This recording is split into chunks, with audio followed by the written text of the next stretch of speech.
Hey, what's up, guys? Welcome back. Welcome back. Dr. Jaws here, and tonight we are going to meet a bit of a surprise. Actually, I made a mistake, which is really funny. Last week we were planning on doing the frog shark, but this is stream 104, and after 104 streams, it's starting to get kind of easier to keep track of who's who and which species we covered and haven't. And as it turns out, we've actually already covered the shark. That was stream 41. But not to worry. We actually pivoted to a very close cousin that is significantly larger. This is the southern sleeper shark. Somniosus antarcticus. So I'm really excited to learn more about this species. We have a lot of cool footage of its cousins, so the Greenland sleeper and the Pacific sleeper. I don't think we actually have footage on the southern sleeper, but the southern sleeper has a lot of really cool science behind it, including some really interesting studies about predation on elephant seals, which is really wild to think about.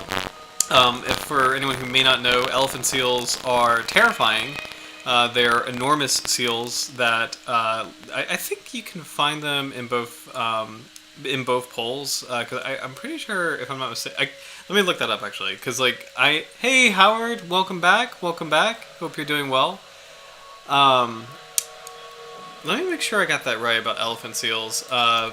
Because I thought there was some video in the Pacific Northwest of elephant seals, kind of next to like a truck, and I might be getting that confused with New Zealand, but let's see. But anyway, these things are enormous. Okay, so there's a northern and southern elephant seal. So these things are enormous. They're really, really freaky animals, and I had no idea that they actually had a predator. Okay, so I was right. So you do get the northern elephant seal in the Pacific Northwest. And then the southern elephant seal is the potential prey item of the southern sleeper shark. So southern elephant seals, which are the ones that you typically see like on Blue Planet or a lot of nature specials, the giant seals that have like the bulls that slam into each other, have these really deep roars, and they kind of compete for space on the beach. You usually see them with penguins. Oh, awesome! Thank you, Howard. Hope you had a good weekend, by the way. It's kind of funny, like for us, it was our first weekend in a while where we had a break. We've been like running around and doing a lot of stuff lately, so it's nice to kind of take it easy over the weekend. But hope you had a good weekend. But I'm excited to check out the shark, and also thank you for pointing out. I got your message about the frog shark being already covered. I realized that today. I was like, oh no, but I'm really happy to see that we have another Somniosus, and actually, a significantly larger one, which is going to be really cool to explore. And we also have some new Greenland Shark and Pacific sleeper shark footage to give us an idea of what the species is like. So let's check it out, and I'll expand this. So this is a kind of sleeper shark off of Brazil, and this is probably a Greenland shark. Let me check the range on this really quick. Because Greenland sharks, they're not limited to the north. They can be found in deep water environments in other parts of the world too. And this is because, as we know, the deep sea is a pretty stable habitat as far as temperature. So animals that like to be in cold water in northern places, like shallow cold water, you can also typically find them. Depending on the animal, fish, I should say, you could typically find them in the deep sea places as well. With Greenland sharks, they're known to be in shallow waters, predating seals in the Arctic, but they're also in deep water, even here, like even off the mid-Atlantic coast of the United States. We actually have Greenland sharks in the deep sea, which is pretty exciting to think about,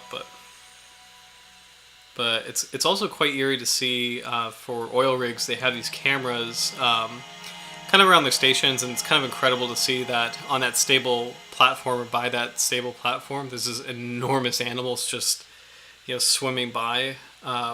Super cool.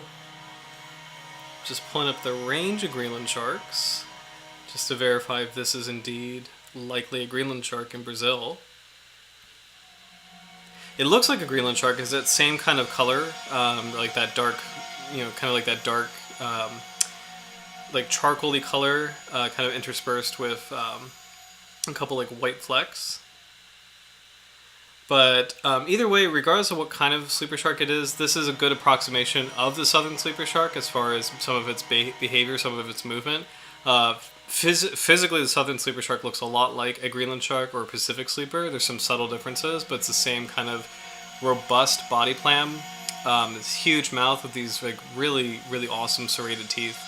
Or I guess like interlocking teeth that are great for tearing bits of large prey, whether that would be like whale fall or in the case of some sleeper sharks predating marine mammals. So look at the size of this, by the way. This is fantastic footage. I also love the HUD, the heads-up display on this. It's pretty cool to see. You can see like a little bit of it from the Dr. Jaws stream panel, but let's see. Somniosus microcephalus. Okay.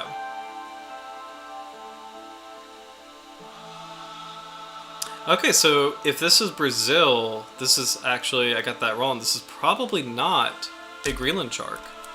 So let me put a pause on this and double check the southern sleeper's range. So this is our species type, Somniosus antarcticus. We'll get back to the video. Oh, okay. So, well, so the southern sleeper shark can be found off Argentina and Uruguay, but not quite Brazil. It's almost there, but not 100%. I wonder if this clip is going to show us where this individual's filmed. Deep offshore Brazil. On board Stena Drillmax, 2,770 meters, so way, way deep in the midnight zone. Unbelievable, actually. Oh, Howard, good. I'm glad to hear that you had a good weekend. Yeah, I'm sorry to hear it's cold. It's the snow just started to thaw down here. It's been really chilly the past month, and we've actually had snow. I would actually say we might have had snow for about, maybe not a whole month, but we've had it for a while down here, so it's starting to thaw, but I'm kind of hoping, we had Groundhog Day yesterday, and what did he do? He saw his shadow, I think. So he predicted 6 more weeks of winter. The wise, the magical groundhog who lives in Pennsylvania, something Phil the groundhog. So it's ridiculous, but I'm really curious what the species is. This is not a Greenland sleeper, and this actually might be a good opportunity to look at the other sleepers to see who this might be based on the range. So we can check that out right now, actually. I'm glad you had a good weekend, though. So we're starting to get... I like to split the year up into quarters based on light intensity. So traditionally, winter starts on the winter solstice, which is the darkest part of the year, and then it ends on the spring equinox, which is kind of when the sun is like equidistant in temperate zones and everything. But for me, I kind of like looking at like what is the darkest part of the year. If you made the winter solstice the middle of the season, like that's like to me like the darkest part of the year and the deepest part of winter. And then alternatively, you have the brightest part of summer. Point being, we're starting to leave the deepest part of winter. If you split the 4 seasons up like that, like the 4 temperate seasons up like that,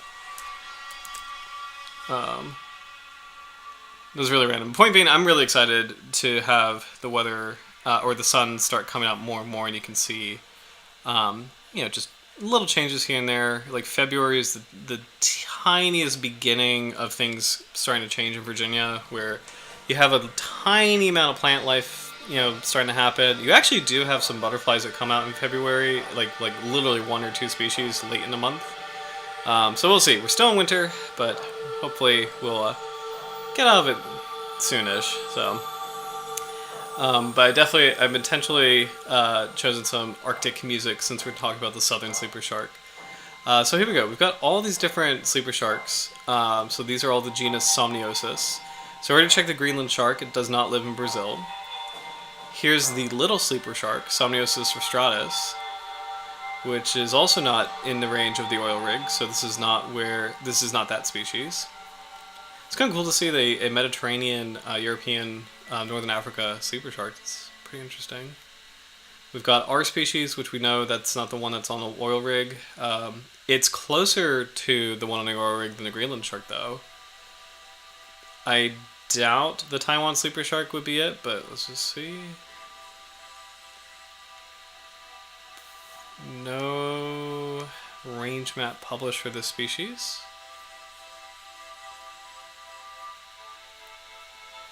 The Pacific sleeper, which is one that we did recently, that's also not it, because that actually lives exclusively in the Pacific. Okay, so who's left? That's a lobster. The frog shark, the one that we've already actually covered. Oh, that's not a frog shark either. Wow. So you know what? Let's go back to the Greenland shark to make absolutely sure. This, based on the range, this actually might be a southern sleeper. That's actually really cool. If this is offshore Brazil, the southern sleeper is the only one that's actually close enough to this location. Double checking the Greenland shark, which is what I thought this was. Greenland shark does not live that far south. Looks like the southern limit of its range, at least as far as the map goes, is like the Caribbean, or sorry, not the Caribbean, the Bahamas. Florida, the Bahamas on the Western Atlantic. So this is actually pretty exciting. This could be, I really thought this was a Greenland shark for a hot minute. This actually could be a southern sleeper. So that's really exciting, actually. So Howard, snow on and off since Christmas. Puxatawny Phil, thank you, Puxatawny Phil. Have you seen the movie Groundhog Day, by the way? That one I hadn't seen until like I had to move a couple years ago, and it was just one of the movies that I watched first in my apartment by myself, and I love that movie. Like that was a lot of fun. Good Bill Murray 90s hijinks. So, but I really enjoyed it. I enjoyed it a lot more than I thought I would. I've always heard about it, and I never had a chance to see it until a couple years ago. So, but hope you've seen it. It's a really good movie. But this is really exciting. So let's check out more about this potential individual. I know the footage is grainy, but based on the location, I think it is worth taking a closer look at. So this shark is cruising very slowly in mid-water column. Potentially interested in the oil rig. There is some other footage that we'll see in a little bit of a sleeper shark being a little bit excited by the rig, kind of getting close to it and swimming a little erratically. It honestly reminded me of how sharks in Florida interact with power plants, like warm waters around power plants. They get really excited and excitable, and their energy levels go up. So I wonder if there potentially is something related to the structure of the rig that may interest the sharks, whether that's like a noise, or we know that sharks sense electromagnetic fields, if there's anything kind of related to that. So, but it's kind of amazing that, you know, in all the ocean you have a sleeper shark of some kind getting this close to this operation. So really grateful to have footage of this particular individual. The size is right for a southern sleeper shark. They get to be about 6 meters or 600 centimeters. So that is roughly about 18 to 20 feet. So that's a pretty large animal. Almost the size of a good-sized great white, except it lives in the complete darkness. This far down, this is a very stable ocean temperature, very little nutrients. It's kind of like a marine desert, depending on where you are. And this shark is just cruising through the abyss. I mean, this is extremely deep water. If I'm doing and I should know this as a diver, 2,700 meters would be 270 atmospheres. So that's 270. If you applied Earth's atmosphere 270 times. It's like that's the amount of pressure that this animal is experiencing right now, and it's incredible how well it functions and how it's able to just swim peacefully and slowly in the water under that amount of pressure. This is an extreme pressure for objects, submarines. You can't. I mean, for various reasons, you can't have people coming down this far, but pressure-wise alone, I mean, this is just unbelievably crushing. So it's incredible to see how a shark functions this far down. So, and it is interesting to think about, like, what are some of the adaptations of deep sea animals and deep sea sharks that allow them to withstand that kind of pressure. Off the top of my head, I think deep sea sharks have larger livers, which help with that, but I could be mistaken on that. It's a great shot, great close-up of this particular sleeper shark species. Nice shot of the pectoral fins, which are a little bit smaller, a little bit more paddle-shaped. This is also a very girthy individual, so we can assume this is probably a well-fed individual.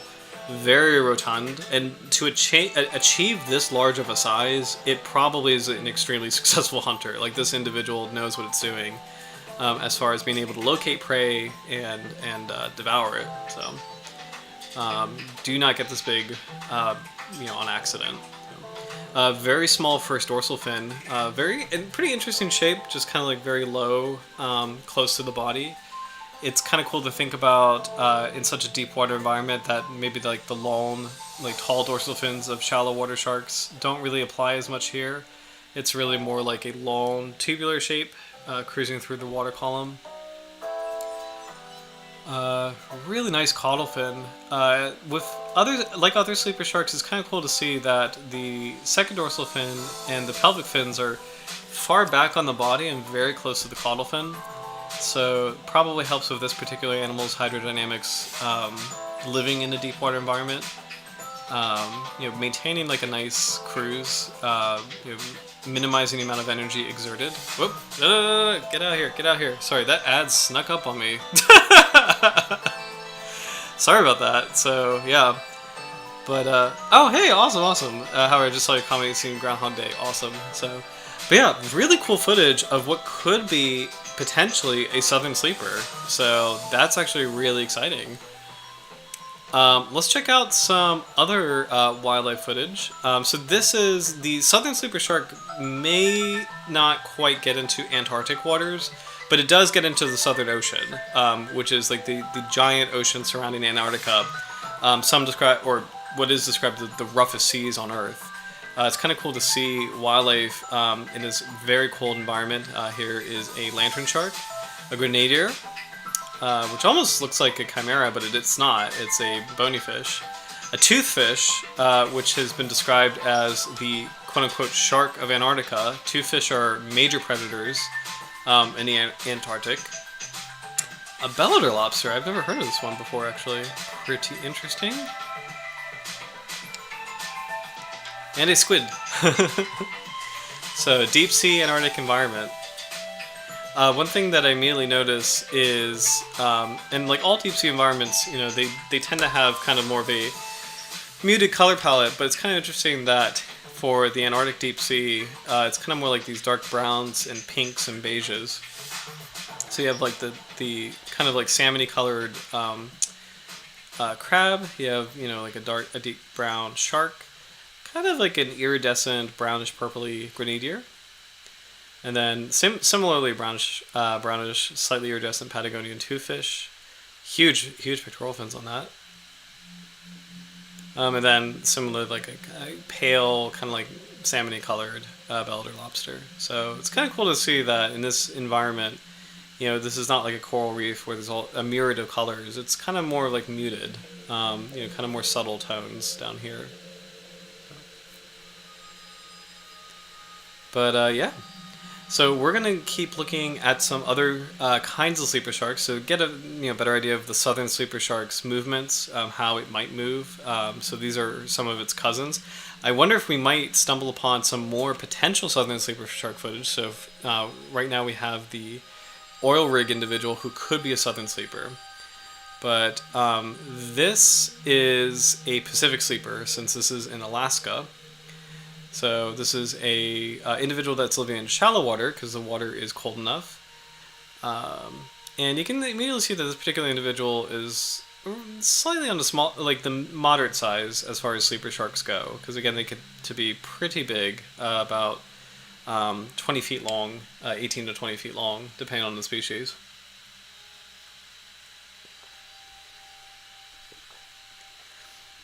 What I love about these sharks is that you can immediately tell that they're sleeper sharks. There's no other shark quite like this. Just this like really big, robust body, very small dorsal fins, um, and I like that they're kind of like the titans of the deep. They're just really like the deep water, like these and six-gill sharks, like the deep water analogs to great whites. Just are so huge, and they have jaws that really mean business.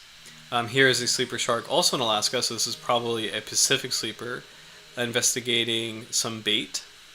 Great shot of the head right there. You can see really nicely the ampullae lorenzini. So these pores right here are the electrosensing organs that all sharks have. Also, it's kind of cool to see a bunch of krill. I do see some smaller fish in that kind of planktonic soup, so we'll take another look at that. Yeah, these like long, skinny guys. Those, I'm not sure what kind of fish they are, but it's kind of cool to see them along with krill in this very rich, high productivity. This soup of I can't say it's zooplankton because those are all free swimming actually, but that's really cool. You can actually briefly see the copepod, the parasite on the shark's eye. Which is an analog. Greenland sharks famously have this, but it's interesting to see Pacific sleepers have this too. So, again, there's the ampullae lorenzini.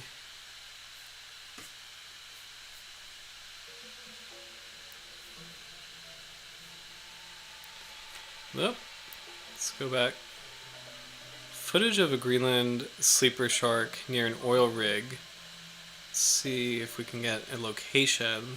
Here is, it's kind of cool that I am really grateful that oil rigs have cameras where you can kind of see like wildlife or its opportunities to make observations that scientists don't really have access to. Or I should say like marine biologists don't really have access to, because I'm sure there's like a science crew on an oil rig. But I think this is the footage I'm talking about, where this is a sleeper shark of some kind that is getting pretty close to the rig and acting in such a way where it seems a little bit excited by it, which is pretty cool to see. Very unusual behavior. And I actually, when I first saw this, I almost questioned if this was real, because it just is so strange looking. So we'll take another look at it. I'm going to read the description too. No description's been added. No real commentary. So let's check this out again. The way the fins move, I mean, that looks really real, very convincing. I do believe this is real footage, but it's just the behavior is just so strange looking. So there's a sleeper shark of some kind swimming through the water column.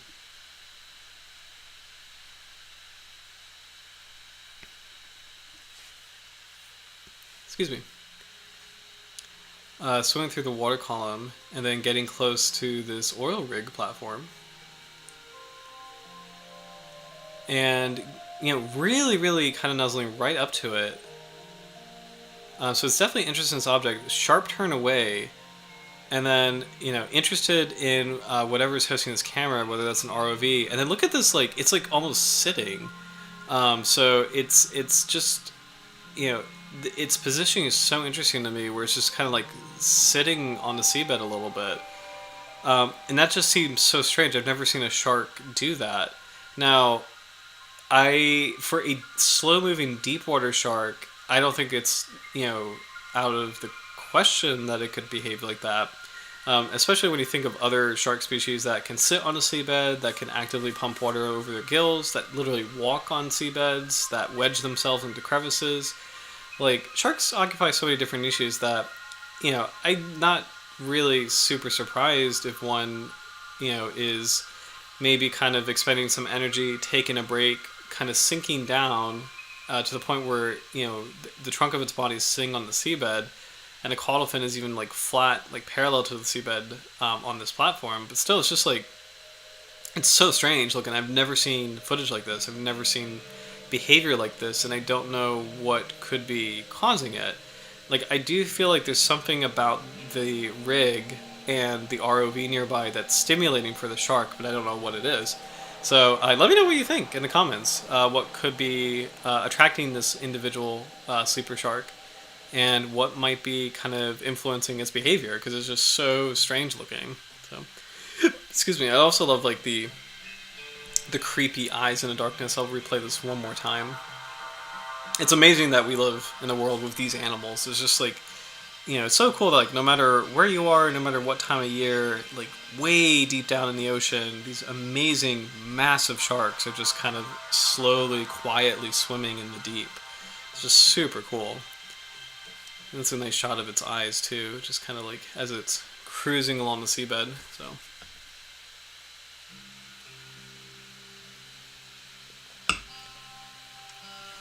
Such an incredible shark. Like love this group of sharks. I mean, as you know, I love all sharks, but Greenland sharks are just, or sorry, not Greenland sharks, sleeper sharks, Somniosus. There's just such a unique group of deep water giants. So very cool. All right, so some more sleeper shark footage, and then we'll learn more about the southern sleeper shark. Oh wow, sorry, I just saw a lot of comments come in. Whoa! Okay, sorry guys. What's up? Okay, I just saw these comments. Howard, there was a new hammerhead discovered recently, similar to a winghead but smaller, as the largest cephalon to body ratio so far. We have to look at that. That is so exciting. Roy is here. What's up, Roy? Welcome back. Minjas is here. What's up? Could always Google the video title, keyword, see the original, upload somewhere else, an article on it. Okay, yeah, awesome. Man, welcome back, guys. Sorry, I didn't see you earlier. I was so transfixed by, like, the sleeper shark, so... Alright, Eusphyra, new species. Oh, no, Sphyrna eleni? Also known as a shovelbill shark. Wow, Howard, thank you. This is so cool. What is this?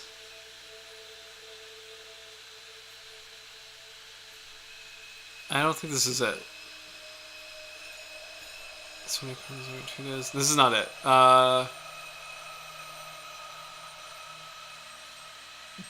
Okay, here we go. Sphyrna eleni. Okay, new shark species. But even this, I don't know if this is what you're describing, actually. Wait a minute, which is even more exciting. Are there multiple hammerheads? Wait a minute. So, okay, firstly, let's do this one first, if there's multiple, because it almost sounded, let me read Howard's comment again, it almost sounded like that was a new, there was a hammerhead discovered recently similar to a winghead. A winghead shark, Eusphyra, yeah, that's Eusphyra, so, wait a minute. New winghead shark.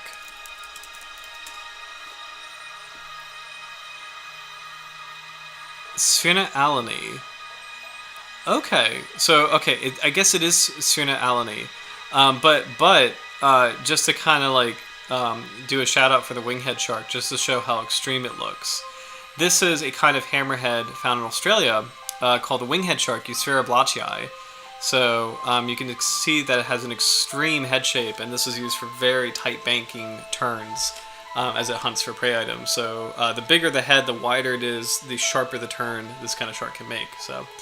But yeah, here we go. This is really exciting. Sphyrna eleni, a hammerhead shark species discovered by FIU scientists, finally has a name and a namesake. Late Paul G. Allen, philanthropist and co-founder of Microsoft. Wow. Exists a new species, Sphyrna eleni, was hidden because it looks so similar to another species, the bonnethead shark, Sphyrna tibero. Interesting. This is from Moat Marine Lab, which is really fun. I actually have, this is fate. I am drinking out of a Moat Marine Lab mug. I never worked with them, but I was fortunate enough to visit them. They have an amazing aquarium in Sarasota, Florida, and some really, really beautiful sharks. The largest sandbar sharks I've ever seen in aquaria, and to a terrifying degree.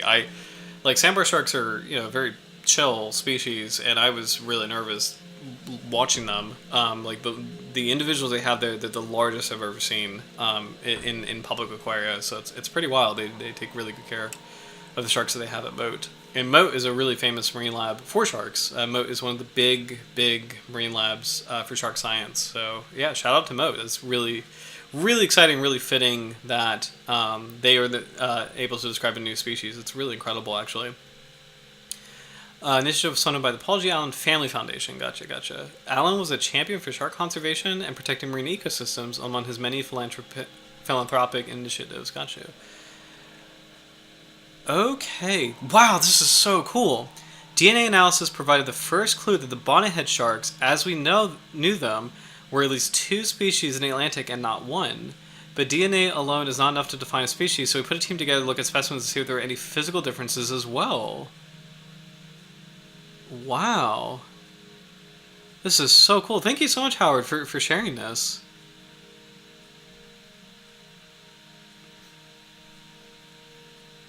This is also really scary because bonnetheads are endangered. At the IUCN Red List, as far as the global bonnethead population, they're endangered. So the fact that there are 2 bonnetheads hiding in plain sight does not bode well.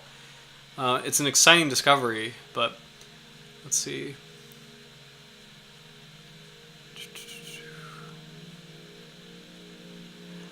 Okay, so it differs from the bonnethead shark in terms of the head shape and the number of vertebrae it has, as well as a highly distinctive DNA profile. It's imperative to study and protect small hammerhead shark species as they are unique to the American continent and have been extirpated, overfished, and misidentified in fisheries.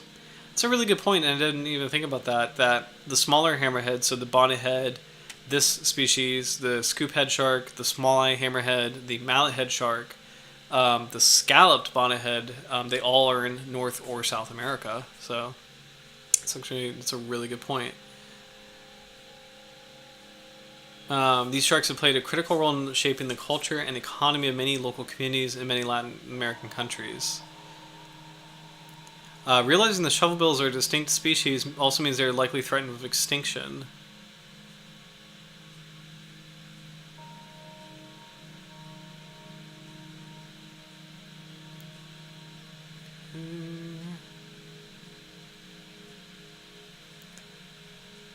Yeah, it's tragic that we've only just recognized this species exists, as we are already running against the clock to prevent its extinction. Fortunately, Belize has taken proactive steps for shark conservation that may help this species, such as collaborating closely with shark fishing communities to manage shark catches, establishing protected areas, and implementing a nationwide gillnet ban.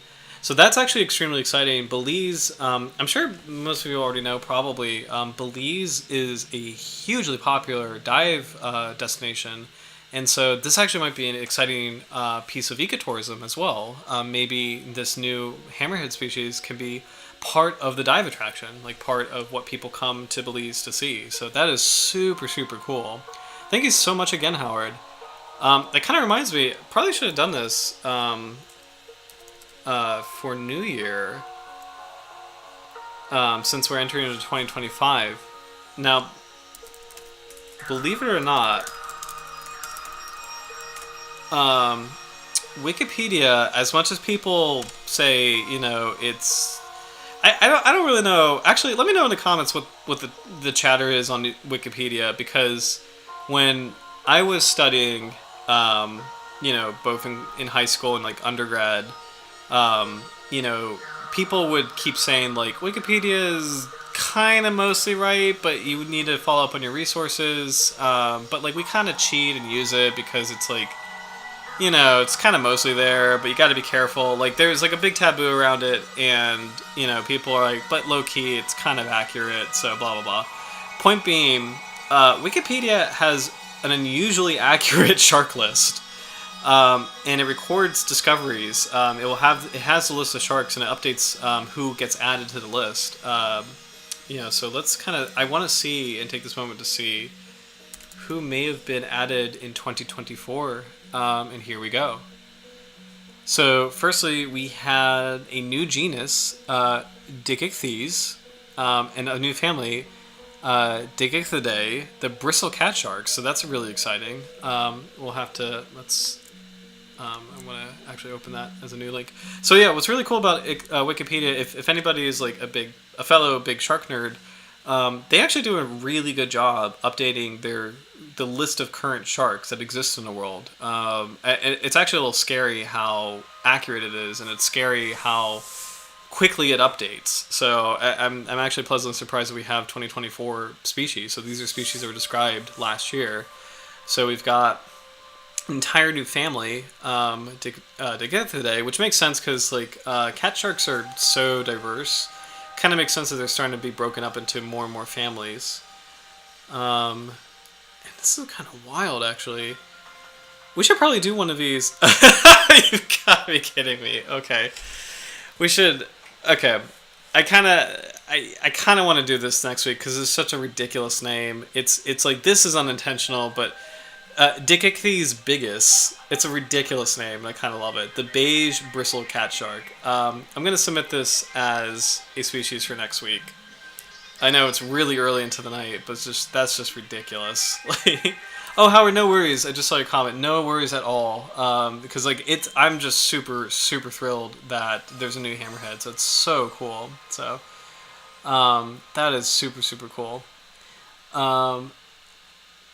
Let's see. So the hammerhead renaissance is nearing. Roy, yeah, who named it that? So I'm gonna say it.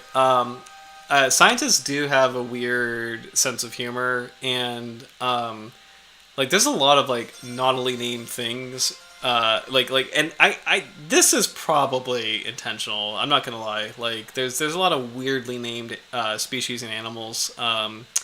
Mostly birds. I don't need to really repeat the birds, but you know, if you know, you know. Like there's a lot of weirdly named birds in the science community. Here we go. The new shovelbill shark, Sphyrna alleni. This is so cool, Howard. This is actually updated, so Wikipedia actually got the shovelbill shark in. That is so cool. Just to make sure, let's check out the 2020s. Actually, I want to make sure I didn't miss anybody. Okay, so we've got a couple things. Wow. Oh, wait a minute. Okay, so we've got a new saw shark, Anna's 6-skill saw shark, Kaja's 6-skill saw shark. These are two saw sharks from 2020. A new angel shark, Squatina mapama, the short-crested angel shark. The painted horn shark. Ooh, that sounds really cool. Oh, that's a beautiful species. Let's open that just to take a quick look at that. This is exciting, guys. These are new sharks that were discovered within the past few years. Actually, painted horn shark 2023. That was the year that the stream first began. So it's just like that's 20. That's just 2 years ago. It's amazing. The roughback bristle shark, Dickychthyes satoi. Let's see, Aprosteris ovicorrugatus, the ridge egg cat shark. Interesting. A new Aprosteris or demon cat shark, aka ghost cat shark species. Galeus friedrichi, the Philippine sawtail cat shark. The cinder cloudy cat shark, Scilurhinus hakijoensis. The shovelbill shark, Sphyrna alleni. And that's it. But that's really exciting. I love that Wikipedia updated it. So yeah, just kind of like a fun trick for anybody who's curious about new species that are discovered. Wikipedia is right on the ball with updating the list. I'm really shocked that it does it so quickly, but it's actually really cool to have a single source shark list where you have the species name and the year that it was named. So you can actually do a lot of this data. You can make like data tables like 18th century sharks or something. So it's really cool how they do this. So it's a fun little shark secret or shark trick. If you want to find a new species, Wikipedia is actually there. So okay, so Dickychthyes is a genus of sharks, which is the only genus in the monotypic family Dickychthydae, the bristle sharks. These sharks are found in the western Pacific Ocean. Until recently, science has believed these 5 species are part of the genus Parmaturus, until morphological testing confirmed its placement in its own family. Suborbital crests on the chondrocranium also distinguish Dickychthyes from other cat shark genera and families. Interesting. The painted horn shark, Heterodontus marshalli. This is a gorgeous species. It looks a lot like a zebra horn shark, actually. So really pretty, beautiful eyes, lovely zebra striping. Actually, it's incredible that this was a new species discovered only a few years ago. Really great view of the spines too. Just like very strong spines on both dorsal fins. Very strong shape. I love that these like other bullhead sharks have the crest over the eyes, kind of like the T-Rex head, if you will. It's just really cool. Beautiful, beautiful pattern. So yeah, this actually could be another a totally viable option for next week too. So I'll just put this here just for fun. So Digichthyes bigus or the painted horn shark. Either one is really great. Howard, I'm going to star that comment. Monty Python, excellent reference. So Digichthyes bigus. It's so ridiculous.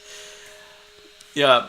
Roy, Wikipedia being a shark Bible wasn't on my bingo card. Yeah, it's really funny. It's a good. I would say Wikipedia and Florida Museum of Natural History, they're good first starts. They're good like it's a good place to start because there's just so it's like there's so much information out there, and there's also so much junk out there that it's kind of hard to find a starting point to kind of get one's bearings. I feel like on the internet for shark stuff, which is really sad because like the really good stuff, it's kind of hard to find. It's not very algorithm friendly, to be honest. Like sharkreferences.com or really anything. If I type in a shark species, I usually get Florida Museum of Natural History, which is good. I usually get Fish Base, which is good. But I usually get like a bunch of other things that are a little bit more superficial, and they don't really go into the shark science. So it's nice to have Florida Museum of Natural History and Wikipedia as starting points for kind of beginning a research journey, because they will have citations and sources, and then you can go into a rabbit hole from there. So they're good entry, they're good gateways, I should say. So yeah, Wikipedia has a shark list. So. Oh man, that's so cool about a new hammerhead. Let me type in Serena Allen, and then we'll get back to the southern sleeper shark. Let's see. So this is it. This one. Sinews is pretty good. Here we go. Oh man.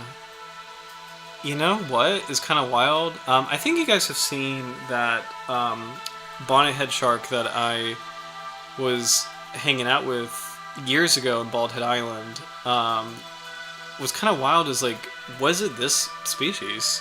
Was it a bonnethead shark or was it this newly described species? I will say I could not tell the difference. This is actually really hard to tell. I don't immediately see a difference in the head shape. Yeah, let's see if they have a comparison. This will be a good one for next week too. I mean, I feel like we have covered a lot of hammerheads lately, so. Oh, here we go. Is this comparing the two species? No, this is.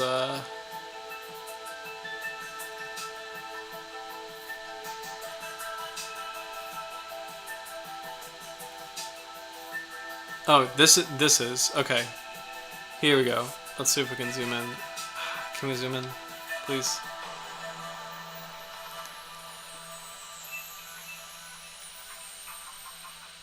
We can't. Okay. We'll have to kind of eyeball it a little bit. Let's see. So the top is Sphena aleni. The middle is Sphena tibero. Sphena vespertina. What is that? That's brand new. I have no idea what that would be. But let's see if we can see some differences between Sphena aleni and Sphena tibero. And really, the only one I can see is Sphena tibero has more of a rounded head. And Sphena aleni has more of like kind of a bulge at the interior part of its snout. what else can we see? It's kind of hard to tell because both specimens, all specimens here are very damaged. You can actually see a pronounced like the interior part of the cephalofoil is more pronounced here in this Sphyrna vespertina, whatever this is, versus Sphyrna tibera, which is the bonnethead shark. But I'm not gonna lie, this is really difficult. So preliminarily, I know this is not our stream tonight, but like preliminarily, I feel like the bonnethead's features are a little bit more rounded, and then the new Sphyrna alleni hammerhead shark, the shovelhead shark, has more of a pronounced interior part of the cephalofoil. So let's see if that holds true here. It looks like it does for this Sci article, because like the underside of that head also has that kind of similar feature. Let's see.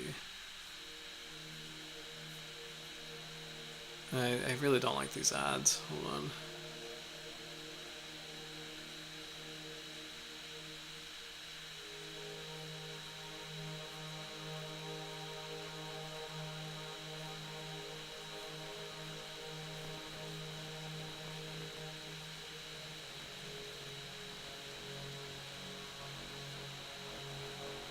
Okay, so it's something to do with the head shape, but kind of hard to tell. So, okay. Still really exciting stuff. So, yeah. Exciting and a little terrifying how many new sharks there are, and how every year there's a new species. So, Howard, yes, definitely agree. I have found Wikipedia handy as a really reference. It really is, honestly, especially for fields I don't really know, like fossils as much. Like I'm not familiar with the sharks as I am with the modern sharks. It's a good first step. So it's not it can't be the final step, but it's a really good first step. So I definitely agree with that. Alright. Let's see. I had a couple other shark pieces of footage, and I think we might put a pin in them so we can learn more about our species specifically. So let's do. I'm going to put this in front of this. Here we go. So I can remember to watch these clips later. So here we go. The southern sleeper shark. Let's do fish base first. I kind of like looking at the fish base article. So this is Somniosus antarcticus. Again, living in the Southern Ocean, or in the southern parts of South America, Africa, and New Zealand, but not quite touching Antarctica.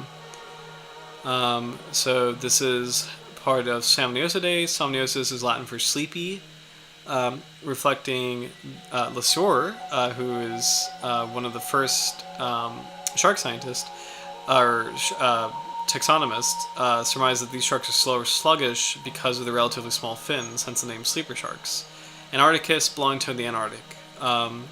Whitley, the author of the species, presumed this to be the first shark recorded from Antarctica, which is really exciting, actually. The depth range that Wikipedia is saying, FishBase, I'm getting confused. FishBase is saying is 485 to 1150 meters, so that is very much in the twilight zone or midnight zone. This is a deep water shark species. Let's see if we can get some good. Oh, that's a really cool clip of this. Look at that. That's actually really awesome. That's really freaky. So this is a living individual. Look at him looking at the camera. What a shot. That is super cool. Yeah. That is really cool. A little freaky. Southern sleeper shark poking its head out of the water, eyeing the camera directly. It does have similar markings to the shark that we saw in the Brazilian oil rig. I know I had a stupid ad. Yeah, let's see if we can get this ad out of here, because I want to review that again. Here we go. Okay, here we go. So it's kind of interesting that it is similar markings to this individual. For Mingus and Roy, I don't know if you were here for this. This is one of the first clips I played. I thought this was a Greenland shark, but then the description was deep offshore in Brazil, and I realized, wait a minute, Greenland sharks don't go that far south.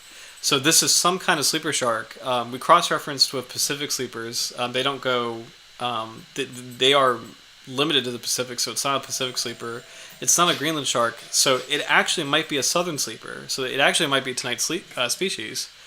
And it's really interesting and really eerie that the photo in fish base looks very similar to this individual coloration wise. So like a dark charcoal kind of skin with like these like white kind of like patches here and there. So, but this is it would be really exciting if this is a southern sleeper. It's technically a little bit north of the range because IUCN Red List has the southern sleepers living in Uruguay or Argentina. But I don't know. I mean, there's no other sleeper shark that we know of that lives in Brazil, and the next closest candidate is a southern sleeper. So, this species, I said at the top of the stream too, this species has been known to take bites out of elephant seals. I'm really excited to learn more about that because it's such a terrifying concept. And like the Greenland shark and the Pacific sleeper, it does get to be a really large size. So this is about 600 centimeters, also known as 6 meters or 18 to 20 feet long. But yeah, really cool looking shark. Really eerie to see it floating in the water, or not floating, but like swimming through the dark water column. 9,100 feet deep. So that would be 2,770 meters is what the description is saying. So way deep in the midnight zone. I will say Fishbase is saying that this shark doesn't go down that far. So the southern sleeper shouldn't be this far deep, but I have no idea what else this could be, really. So, but yeah, really great shot at the head here. You can see the eye just like, as it swims through the darkness. Just such a cool looking animal. It's amazing to think about like deep water sharks that get to be as large as a great white. Just really, really wild to think about.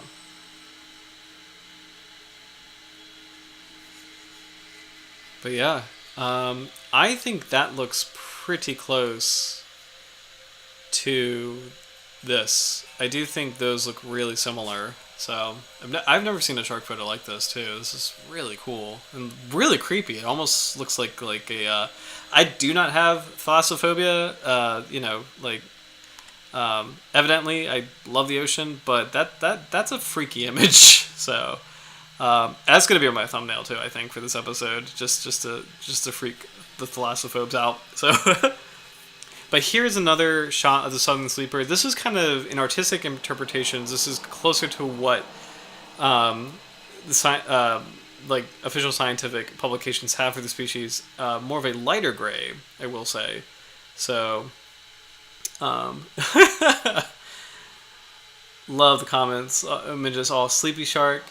The music makes it freaky, but I still want to give it a little smooch. Oh, it needs lotion. Yeah.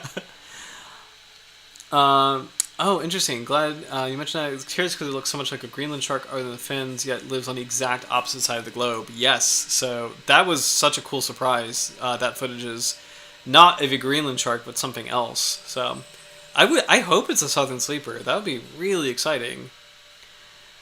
Here, I know this is like hard to see, but here's an individual landed in the Falkland Islands, and you can see this is also an individual with very dark coloration here. And you can also see the size of these sharks. So look at the size of that animal compared to men. That's like three people, like nearly 3 people long. Really freaky. So, oh, more pictures. Wow. There we go. Wild. Wow. So these are offshore operations. Unfortunately, hooking a southern sleeper, massive animal. For someone who may be here who doesn't know sharks, this must have been horrifying to see. Just such a large creature in the depths. It's so cool. And then here is a southern sleeper being caught with. I'm not as familiar with toothfish, but I don't know if these are toothfish. I could be wrong. But These are definitely large fish of some kind. These I don't think this one's a toothfish. I think it's something different. But some crabs. Let's see if we can expand this actually. No, I guess we can't. Oh yes, we can. Okay, cool, cool, cool. Yeah, so southern sleeper shark being the largest of this particular catch of crabs and some kind of fish. This almost looks like a cod, but it's not. The dorsal fins look too different, so interesting. Oh, caught as Patagonian toothfish. It is toothfish. Okay, okay, gotcha. Interesting. Let's see what we can read on FishBase, and then we'll kind of look at some species profiles.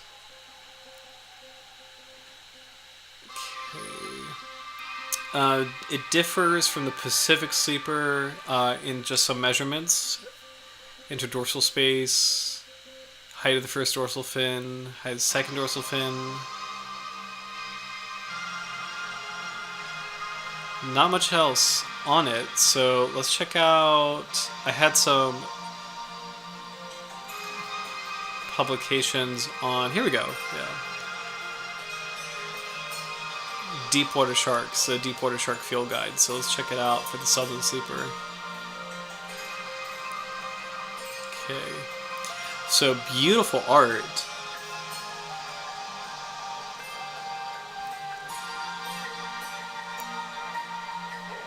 Love the detailed and reflective green eyes. Very small spiracles about the size of the eye. Just as girthy as the individual that we saw in that oil rig video. Similar head, similar pectoral fins. These dorsal fins do look a little bit larger, and it could be just me, but it looks like the pelvic fins aren't as close to the caudal fin as the shark in that oil rig video, but I could be wrong about that. So, here we go. Description: gigantic, heavy cylindrical body and short rounded snout. Rough skin, very low, equally sized dorsal fins, no spines. First dorsal fin closer to pelvic fins than pectoral fins. Let's see. Short caudal peduncle, keels on base of caudal fin. Interesting. Sharks that have keels on their fins, dogfish, like pike dogfish, have keels. Porbeagles have keels. These are kind of like modified ridges near the dorsal fin that help the shark swim, as far as like kind of reducing drag. Color, uniform gray to blackish. Okay, so that's good to know that color-wise, this could be a southern sleeper shark, even though this individual is gray and a lot of other interpretations of the species are a lighter color. It's good to know that, you know, really the color could be kind of variable in this animal. About 600 centimeters, so 6 meters, again 18 to 20 feet. Widespread but patchy distribution of southern Atlantic and Indo-Pacific oceans and in Antarctic waters. So it does live in Antarctica. So it's really cool to see this is an Antarctic shark. You know, you think of... I remember like growing up, kind of back in the 90s, people would say that sharks don't live in the poles, it's too cold. And then that misconception was starting to fall apart with sleeper sharks. So you have this shark, and then you have like the Greenland sleeper on the opposite end of the world. You know, these guys are actually helping dismantle that idea. We can indeed find sharks in some of the coldest parts of the ocean, so it's really cool. Very large depth range, still not quite as deep as that oil rig, but it says upper continental slopes, insular shelves, oceanic ridges, and seamounts, 245 to 1540 meters. Taken infrequently as incidental bycatch in benthic trawl, set net, and longline fisheries throughout most of its range. Those are its threats. So, yeah. Interesting. Let's see what else we can learn about this species. Oh, here we go. I'm just gonna take a sip of my tea. I've been feeling like a little under the weather. I think it was like something I ate, but I'm drinking vitamin C tea just to kind of help. It also might be like the literal weather, just winter. So, got lemon, vitamin C in my Moat Marine Lab mug. The current understanding of Somniosus antarcticus as a distinct species places its range in the South Atlantic, Indo-Pacific, and Southern Oceans. Somniosus antarcticus has been reported from latitudes as high as 35 degrees south in Namibian waters to the Antarctic, the sea mounts of Tasmania, Australia, and possibly Chilean and Patagonian waters, so it's not quite up to Brazil. Somniosus antarcticus inhabits continental and insular shells with a current record indicating a bathymetric range of 245 to 1836 meters, so deep in the midnight zone, but still not quite as deep as this individual. This individual is at 2,770 meters. Man, I'm curious to see what kind of sleeper shark this. This is definitely a sleeper, but I don't know what kind this is. It'd be really exciting if it was a new species, but I don't know. If this is in Brazil, I don't know what this would be, to be honest. So, let's see. We already looked at Longus. Let's check out any more notes. I think this is a article in all of them, actually. So let's just check it out really quick. Phylogeny of Somniosus sleeper sharks, insights from newly sequenced mitochondrial genomes. So this looks like either a Pacific sleeper or a Greenland shark with that eye parasite, which scientists speculate is used to, the shark does not want this, but there is speculation it's a slightly beneficial relationship mutually that it may attract prey, but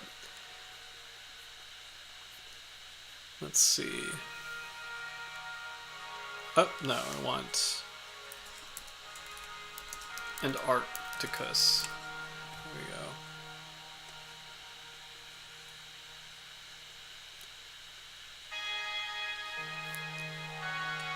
Okay.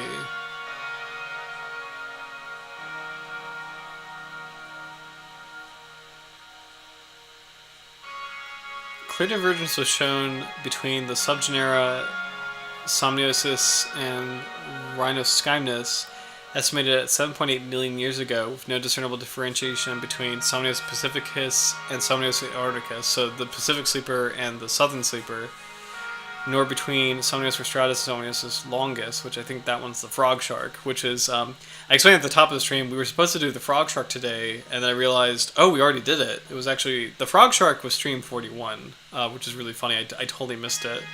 So, let's see. Okay, so Somniosus, the sleeper sharks, contains 5 species, and is sometimes divided into 2 subgenera, Somniosus somniosus and Somniosus rhinoscymnus. However, that's not commonly used. The Somniosus somniosus species grow to a much larger size. And that includes the Greenland shark, the Pacific sleeper, and the southern sleeper. So there's 3 large kinds of sleeper sharks, including our species for tonight. The little sleeper and the frog shark are the 2 that make up Somniosus rhinoscymnus. So interesting. Known from holotypes, 2 additional members of Somniosus may exist. An undescribed species known as the long-nosed sleeper shark was reported in Portugal, but the holotype was destroyed in the fire and no additional material has been collected. An additional species named Somniosus cheney was described in 2020 and is beginning to be accepted in the literature. Interesting.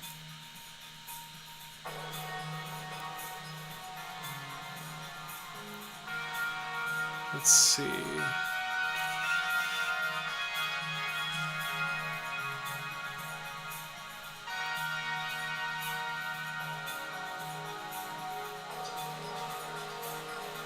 Okay, this is kind of more about genetics. We won't get into the weeds on that. Also, I'm going to double check the comments, so... Roy, I love this comment. How does this swim with those tiny fins? That's a really great comment, actually.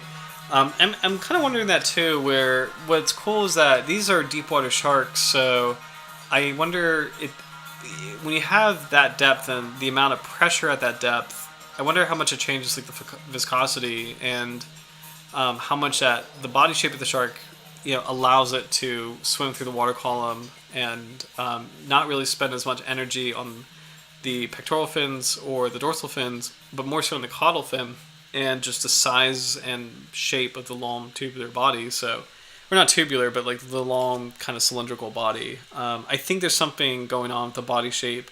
And if I recall correctly, deepwater sharks have a larger liver. So there's something going on with like the body shape, the internal chemistry, the size of the caudal fin. These are all kind of helping this particular kind of shark function in a deepwater environment where the density is just so different, the pressure is so different, and I wonder if those factors are all playing at once as far as like how it can swim with the tiny fins. That's a really great question though. So. For a shark, it seems to have a very lobe-finned fish build. Interesting, interesting. Let me go back to that photo, actually. This is a fish-based photo. And also, just you pointed out the crabs. I actually missed those. Oh, what kind of crabs are they? They kinda... That's a great question. I don't... Well, you know what? They do kind of... It's hard to tell. They do kind of look like spider crabs. That's hard to tell, actually. I don't know. I'm not familiar with this species. Let's see if it's the same kind of crab. I had Antarctic animals. Here we go. Let's see if it's a larger individual of these crabs. The stone crab. So these are, I think it is a stone crab, and it's kind of funny. This does have a spider crabby kind of shape. It has like the very long legs. It is kind of like the head shape, like kind of like that weird, like the back of the carapace is wider and then it tapers towards the snout, actually, or towards the head. Let me look that up. Actually, I'm very curious now because we have spider crabs in the Chesapeake Bay. Here we go. This is what kind of stone crab is it? Oh, it doesn't tell me the species. Antarctica. Stone crab. Antarctic stone crab. So Paralomus. I'm going to use Wikipedia again. It's a good entry little thing. I shouldn't be doing this, but Paralomus. Okay. Yeah, because like this is so interesting. So this is a genus of king crabs. But the carapace looks a lot like a spider crab carapace. I see what you mean, Mingus. Because it's spider crabs have a very similar look, where it's like the back part of the carapace is wide, and then the top is like triangular. Let's see. Orthotidae, king crabs. Yeah, I mean. Oh, here we go. Crab classification. Squat lobsters, enemies, mole crabs, porcelain crabs, true crabs. Oh, this is so interesting, actually. Okay. Spider crab. Spider crab, spider crab. Does whatever spider crab does.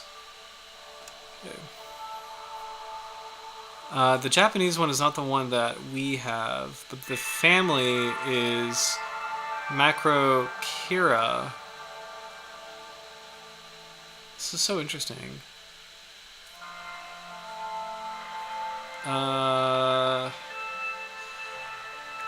You know what? I think they're different. Infraorder Ammonura. Infraorder Brachyura. Okay, so I think they're different. But I definitely see what you mean, Mingus. That was a really great observation. I do see what you mean. I think I learned something new. So spider crabs and king crabs are different kinds, like different major groups. But that was a really good observation, though. So, oh no, this is the first time of hearing of stone crabs. Yeah, I'm actually not familiar. And what's kind of funny is we have rock crabs in New England. I think we also have a different kind of stone crab in New England as well. So. Oh, I've been playing a lot of Spider-Man 2 and I couldn't stop singing that in my head. Oh my gosh, love it, love it. I used to play, man, there was like a a really fun PC Spider-Man game, and it was like it was something about Venom and the symbiotes taking over the world or something like that. It was like one of the first 3D games. We were all super excited about it. That was a good time. Spider-Man's always good times. So, Roy, out of curiosity, do you have a favorite villain? Um, I think I think mine probably would be Venom. Not the Tom Hardy one. Just the old school Venom. Just was really cool. Really freaky. So, but um, and I'm trying to think if there's anybody else. There was Shocker, the Green Goblin, the Hobgoblin, Spider-Man. Spider-Man. I feel like Spider-Man and Batman had the best rogue gallery of heroes. So, sorry, getting on a tangent, but let's see. We'll kind of skip the genetics. I do want to get further into if there's anything that's about the biology. Okay, this is really cool. And this is so important too. The formation of the Isthmus of Panama is commonly used as a calibration date for divergence between Atlantic and Pacific taxa. In this case, it could have been used to calibrate the time of divergence between Somniosus microcephalus, the Greenland shark, and Somniosus pacificus/antarcticus, the Pacific and Southern sleeper. This option, however, was not chosen due to the hybridization of events that currently occur. Okay. Somnious individuals far outside their supposed ranges. The opening of the Bering Strait could have provided a route for gene flow after the formation of the Isthmus of Panama. This is so cool. So just to kind of sum that up.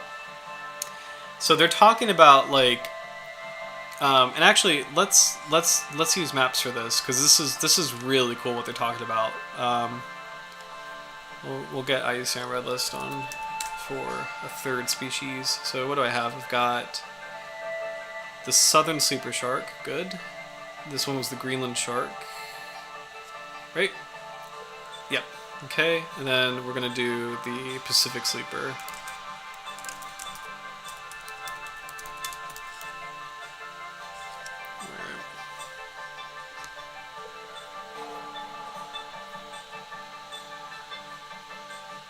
Kind of dig the Prowler. Yeah, Prowler is cool.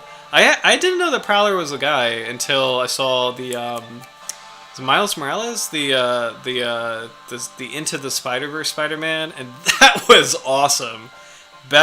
I'm gonna say it, best Spider-Man movie. I've seen the first. I have not seen the newest one. I saw the first one, and that was my introduction to Prowler. But that was a great movie. Animation was incredible. The story was fantastic. It was so good. So. Alright, so this is really cool. So we've got, let's split up. I'm going to put the Greenland Shark here. I'll put the Pacific Sleeper here, and I'm going to put the Southern Sleeper here. So here we go. So they're talking about, and this applies to a lot of different marine life species, including sharks. So Panama is an extremely important this area, the Isthmus of Panama, is extremely important as far as marine life and how marine life has evolved.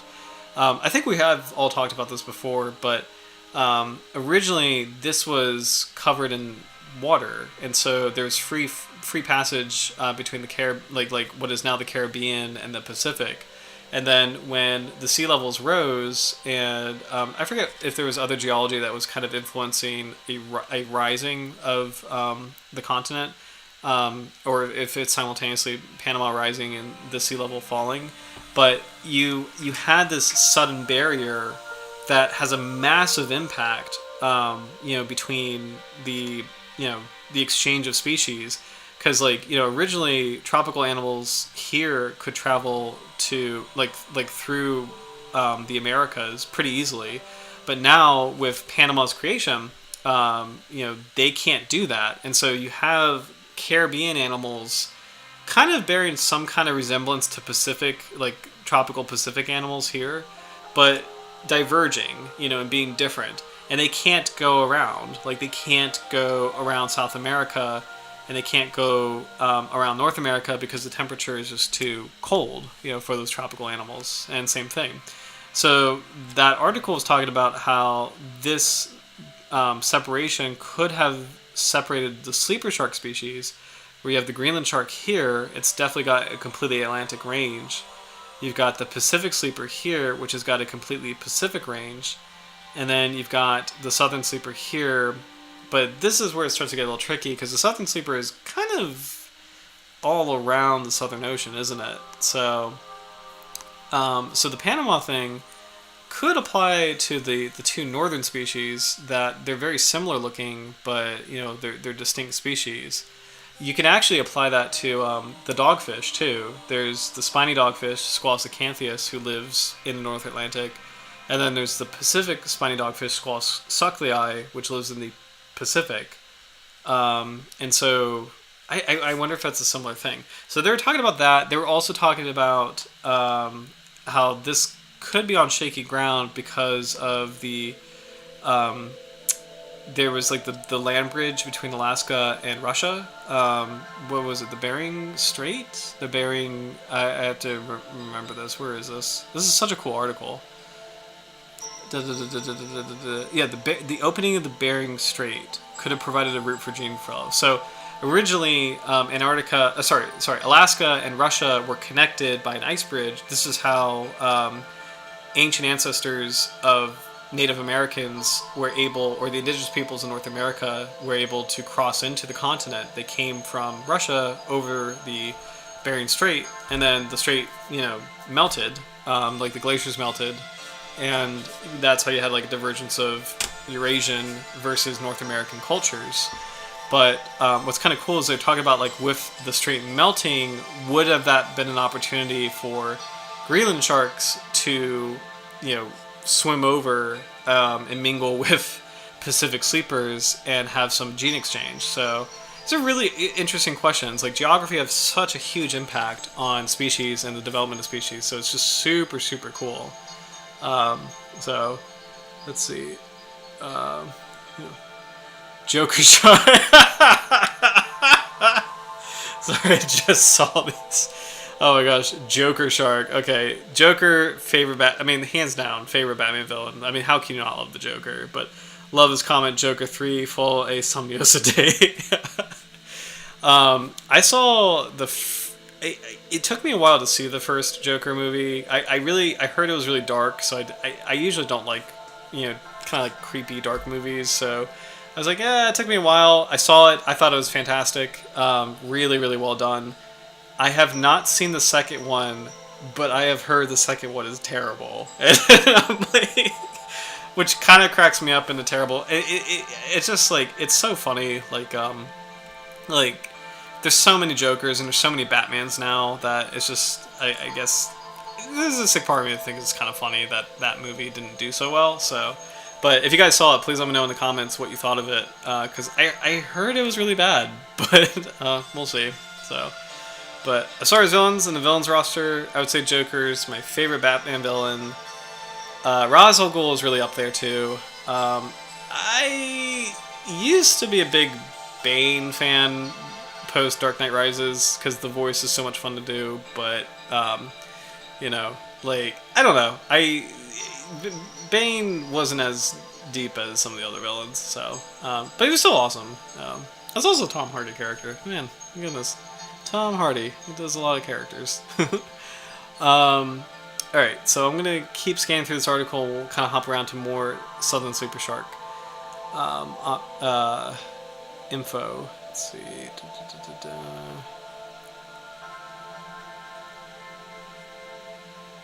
More genetics. I don't want to really get into too much of that.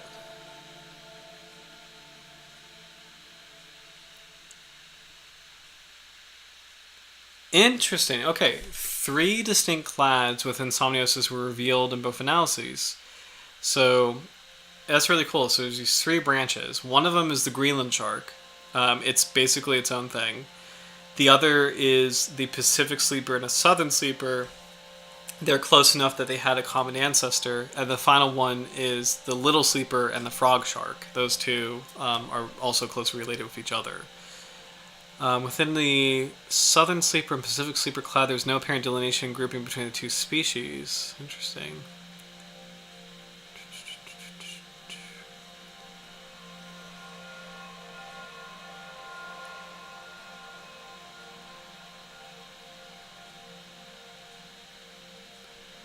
So they're both very closely related, which is pretty interesting.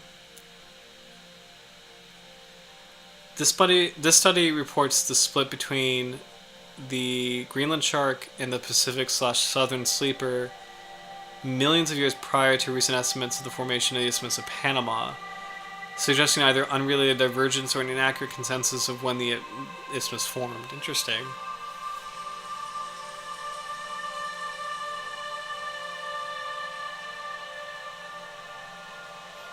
It's so cool to see how these fields relate, like genetics, biogeography, actual geography. It's so interesting.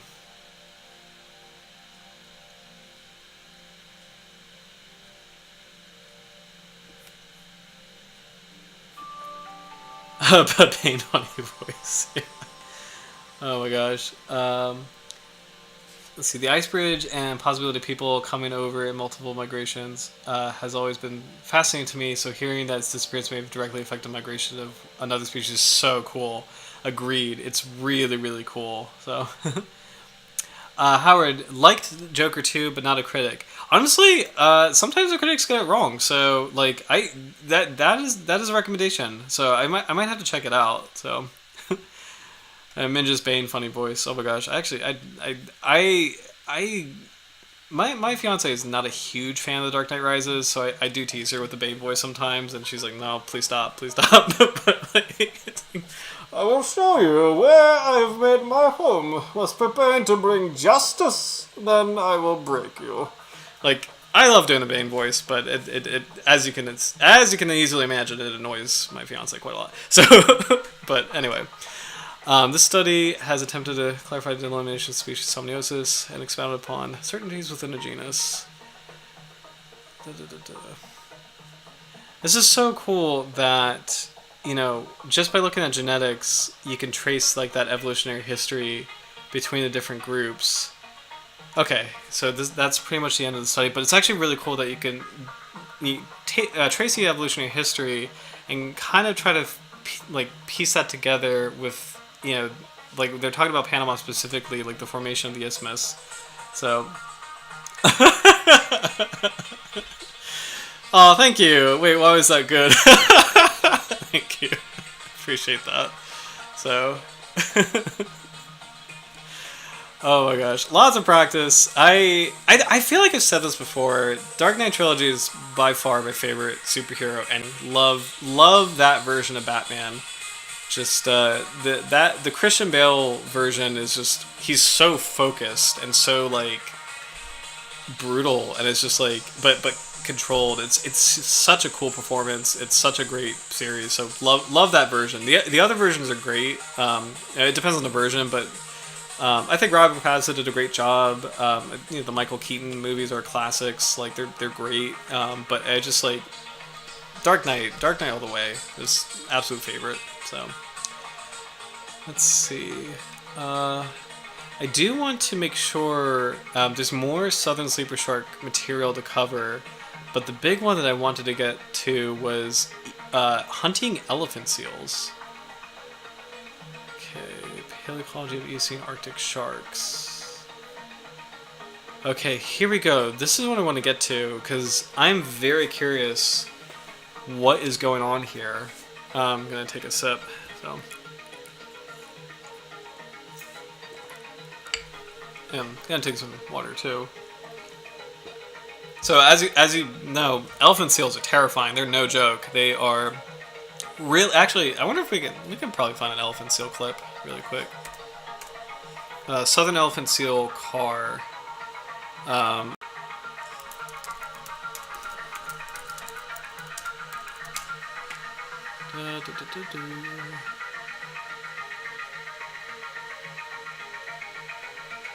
Okay, let's do this one.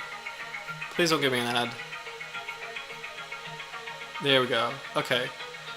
So elephant seals are huge. This actually, I don't know if that's a young male or a female, but look how large this animal is. Like, these are no joke. These I would be terrified to be like locked in a room with an elephant seal. I would be absolutely terrified. So again, there's a northern and southern species. So the northern elephant seal lives in the Pacific coast of North America. The southern elephant seal lives in Antarctica. And apparently, the southern sleeper shark takes a bite out of this animal. So that says a lot about the southern sleeper shark. So let's check out. Here we go. Sleeper shark and other bite wounds observed on southern elephant seals at Macquarie Island. Here we go. Okay, quantifying predation on marine mammals is especially challenging given the vastness and accessibility of their habitat.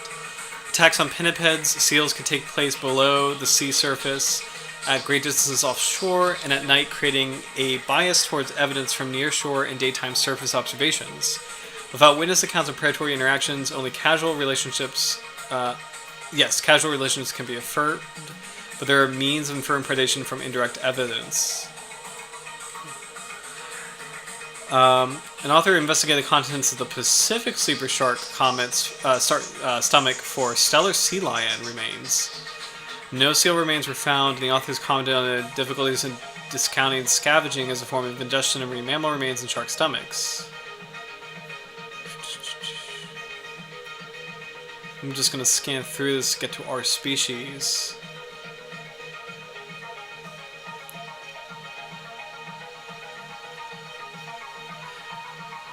Okay, southern elephant seals are a continuous deep-diving pinniped whose lengthy marine migrations make it difficult to determine their full suite of predators and to quantify mortality from predation.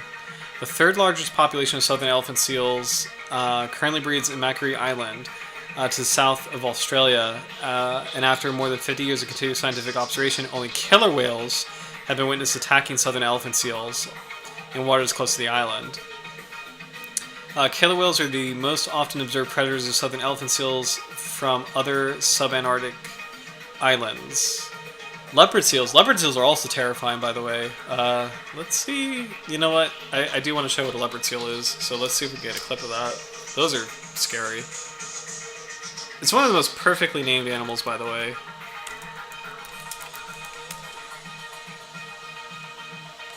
Leopard seal. Ooh. I guess we'll take this short. There it is. Look at the jaws on the leopard seal. Look at it. Look at it. It is a fluffy monster. It's scary. Look at the jaws.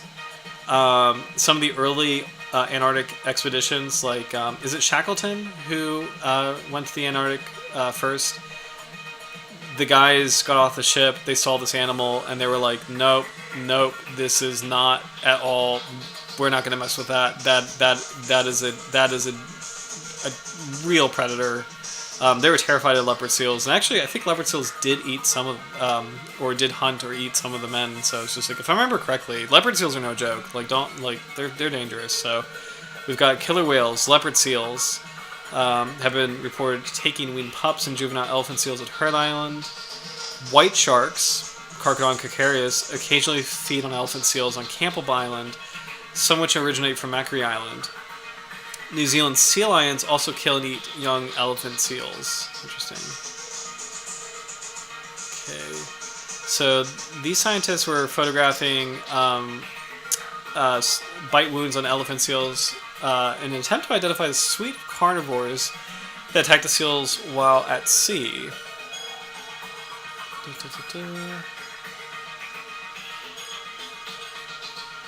Three types of bite wounds were recorded. Arc-shaped bite wounds consistent with the dentition of a shark, teeth rake marks consistent with the dentition of a killer whale, and then bites of uncertain origin. So here we go. This is what I'm really interested in, the sleeper shark bite.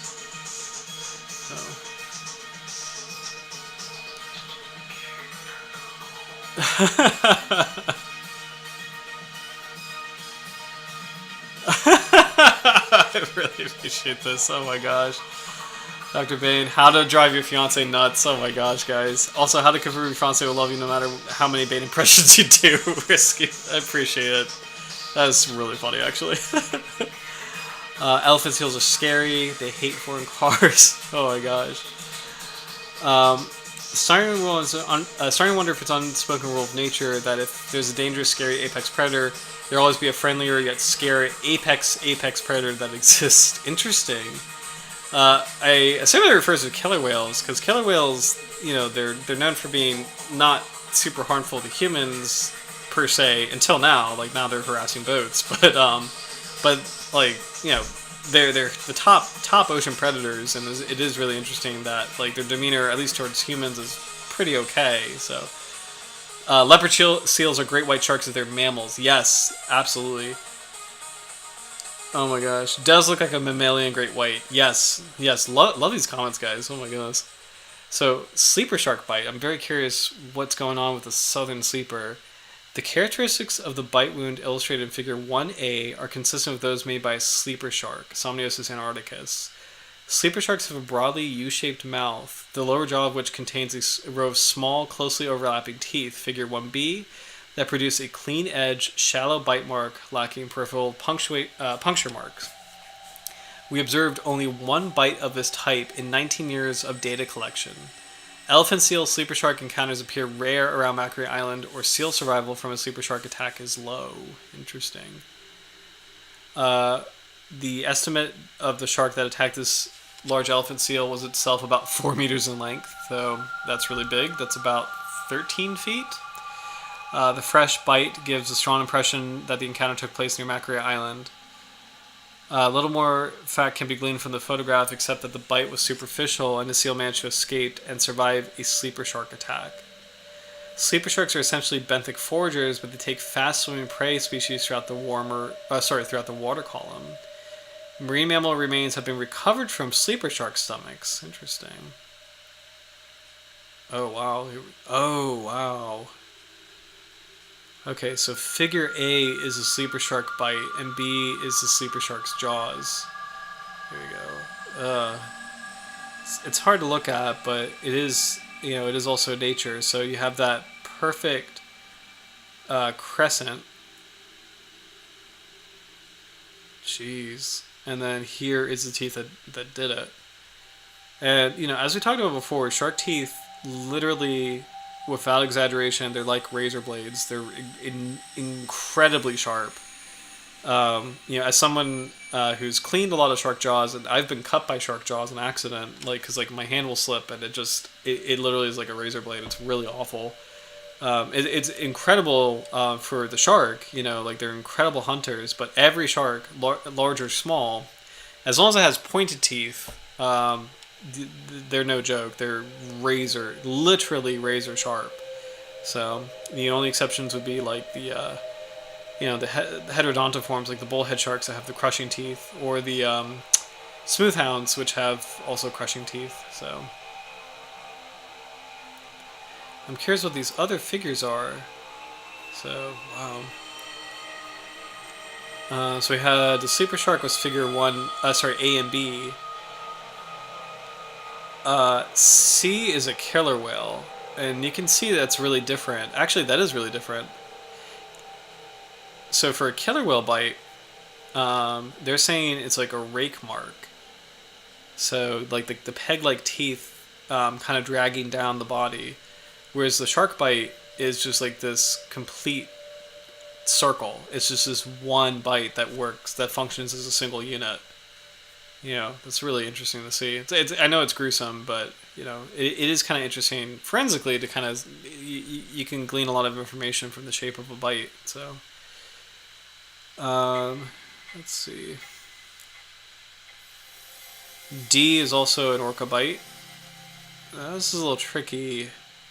There are some puncture wounds that are a little different, but I mean, it almost looks like a shark bite as far as like the circular pattern, but you can see like pieces of flesh that are like torn, like raked. So I promise we won't spend too much time on this, but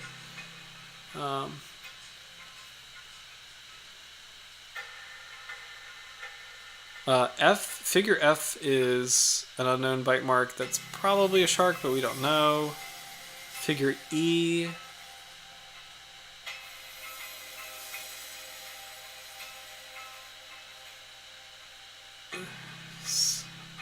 Okay. Interesting. The rest is going to be talking about killer whale bites. Oh, here we go. Sorry. 33% of sleeper shark specimens caught in Tasman Sea and around Macquarie Island contain marine mammal remains. Circumstantial evidence suggests that sleeper sharks actively prey on these marine mammals, but it's possible the sharks are also scavengers. The spatial distribution of southern elephant seals and sleeper sharks are likely to overlap close to Macquarie Island, where both species forage on similar squid species. Whether sleeper sharks kill and eat southern elephant seals remains inconclusive from our observations, but it's clear that sleeper sharks will attack an elephant seal if their distribution overlaps. So this is really fascinating because it's a living... The fact that that elephant seal lived and is bearing a sleeper shark bite means the sleeper shark, actively bit it. So it's kind of like that throws scavenging out the window. It's not like the sleeper shark found an elephant seal carcass and was starting to eat it. It was actually actively biting a living elephant seal, suggesting that it actually may hunt for it, which is terrifying. It's really incredible, but really freaky, because you hear stories of Greenland sharks hunting actively seals, and reindeer. Like they've hunted. I mean, like maybe not actively, but they've Greenland sharks have been they have reindeer in their stomachs. They've been found to have reindeer in their stomachs. And Greenland sharks have been rumored, to be dangerous enough to eat people. That's kind of a rumor. It's not really... I don't think there's ever been a recorded attack. But, for people who fish in the area, they are wary of Greenland sharks. And it's just like... I don't know. It's just... it's really freaky. I mean, it makes sense because these are huge animals. They're about the size of a great white. But it's just wild to kind of read about this, so. Yeah, okay, yeah, sorry, just catching up with the comments, so, yeah. Let's see. I saw that too. Or seal survival from a sleeper shark attack is low. That is really freaky. Yeah, Howard, I can only imagine. Remember the Greenland sharks peeling seals by biting and spinning. Ooh, yeah. Very similar to a cookie cutter's bite, but less exaggerated. Rows of tightly knit teeth, yes. Mingus, in the least weird way possible, slightly less hard to look at, knowing it very likely wasn't caused by a human. I get that. I definitely get that. I understand what you're saying, because, a lot of humans... And I've been doing a lot of reading, like during the winter, I've got these new Chesapeake Bay books, and I've been reading about the bay, and reading about all of the bay's history, which includes a lot of hunting, like hunting beavers, hunting, ducks, and like some of it is subsistence hunting, but some of it is just terrible. It's like hunting for like furs or egrets for like fashion. It's just like... so I definitely get what you're saying, Mingus, where it's like, we know that the shark is eating. The shark is not doing this for fun or doing this for kind of like trivial purposes. It's actually subsisting. It's being a part of its environment.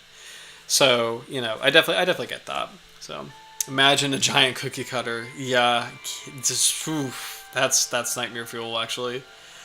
Starting to said, really see why they mentioned the possibility of low survival rate. Yes. And now I think about the possibility the seal survived. That kind of makes the seal scarier. Yeah. Interesting. Howard, this is why I'm really interested in snaggletooth shark's diet. Imbricate dentition. Yeah, absolutely. Did the paper mention the depth ranges? Like, do they overlap? So that's a great question, Mingus. Let's look that up, because for the southern sleeper shark, they said the minimum depth range was in the 400s, which is really deep. That is definitely the twilight zone, so...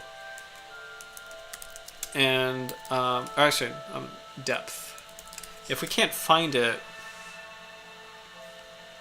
Okay, we got the tagging toothfish.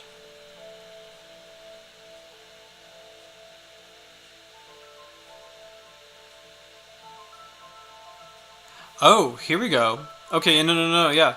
Patagonian toothfish, which trawls between 500 and 1,300 meters of depth. Depths well within the diving ability of juvenile and adult southern elephant seals. So the answer is yes. Elephant seals do go down that far. which that blows my mind. Because elephant seals have to breathe air. So for an air breathing mammal, and not even a whale, like an air breathing mammal who has to come to land at some point. It's just that's unbelievable. They can go that far down. That's really freaky. Wow, that's a crushing pressure, and that's well within the twilight zone and even into the midnight zone. That's freaky. So yeah, but to answer your question, yes, the seals, when they go down that far, their depth is overlapped with the sharks. So it's wild. Speaking of sharks, I didn't realize it was all 10:40 already. So if you guys, I had some suggestions earlier, but if you guys have a shark for next week, please leave a comment in the chat so we can pick a species for next week. So Howard, great question. And why? Why do elephant seals go down that far? So I would imagine it's hunting and trying to access a prey resource that other kinds of animals can't get to. But let's look that up. Southern elephant seal behavior. I wonder if there's like a seal website. World Land Trust. We could do Wikipedia. We should probably pick something. Okay. Elephant Seal Research Group. I'll take that. Okay.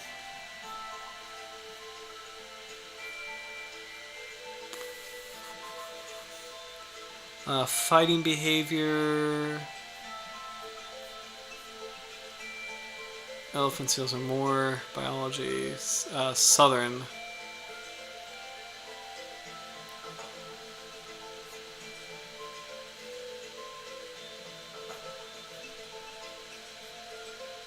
Oh, that's actually really cool. So, sexual dimorphism, males and females of animals having very different looking traits. So, sharks have this actually. Some sharks have this. I've talked about this before, where sand devils, which is a kind of angel shark, the males have thorny fins. The females have very smooth fins.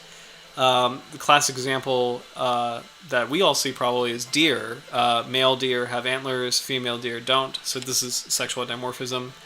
For elephant seals, this is actually a really great chart showing that the males have this like really bulbous, kind of like fleshy part of their snout. So this is like a weird part of like well, yeah, there you go. A secondary sexual characteristics. A proboscis, there you go. So, proboscis, enlarged canines, front dermal shield. So this is just a way to kind of make them look as large and attractive as possible, and also to protect them from fighting, like males fighting for mates. This is actually a really cool chart showing the progression of that growth and development and how the males become just so much more... just looks so much more different than females. So, not much known on hunting. Biology, mating system, harassment, communication. So this is actually literally behavior, but I really want to. I just want to know what they eat, really. So, okay, I think we might cheat and go to Wikipedia really quick. So, okay, behavior. Feeding and diving. There you go. Satellite tracking revealed that seals spend very little time on the surface, usually a few minutes for breathing. They dive repeatedly, each time for more than 20 minutes to hunt their prey, squid and fish, at depths of 400 to 1,000 meters. They're the deepest diving, air-breathing non-cetaceans ever recorded at a maximum of, oh my gosh, 2,388 meters of depth. Gotta know how this works. That's just unbelievable. As for duration, depth, and sequence of dives, the southern elephant seal is the best performing seal. They exceed even most cetaceans. So these are whales. These seals go farther down and longer than whales. It's wild. These capabilities result from non-standard physiological adaptations common to marine mammals, but particularly developed in elephant seals. The coping strategy is based on increased oxygen storage and reduced oxygen consumption. Whew. In the ocean, the seals apparently live alone. Most females dive in pelagic zones for foraging, while males dive in both pelagic and benthic zones. Individuals return annually to the same hunting areas due to the inaccessibility of the deepwater foraging areas. No comprehensive information has been obtained about the dietary preferences.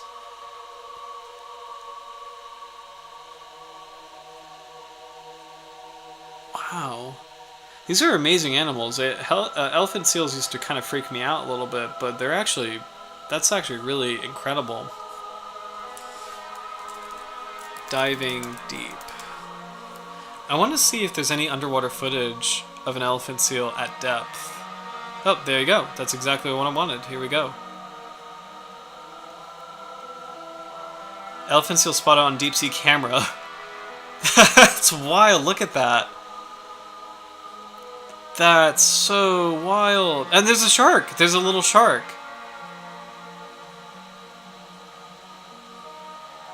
Oh my goodness.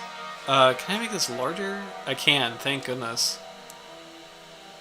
Okay, he's really cute. This one's really cute. This is unbelievable, guys. So, that was hard to see. That might have been a cod. But there was like a little... There's a shark. There's a little dogfish or lantern shark. That is a different kind of fish that got spooked into the frame. That is so cool. And I think this is a female elephant seal. Probably. That fish in the bottom right, I can't tell what that is. But one more time, there's a shark. That is either a dogfish or a lantern shark, and then it scared this... That almost looks like a snailfish. That almost was seal food. That's so cool. Oh, here we go. This is another one. Filmed at 2,000 meters. Look at that. Wow. 2,000 meters. Oof. I'm starting to see why people have thalassophobia, to be honest. Oh, and these are, look, the crabs. These are the king crabs. Whoo.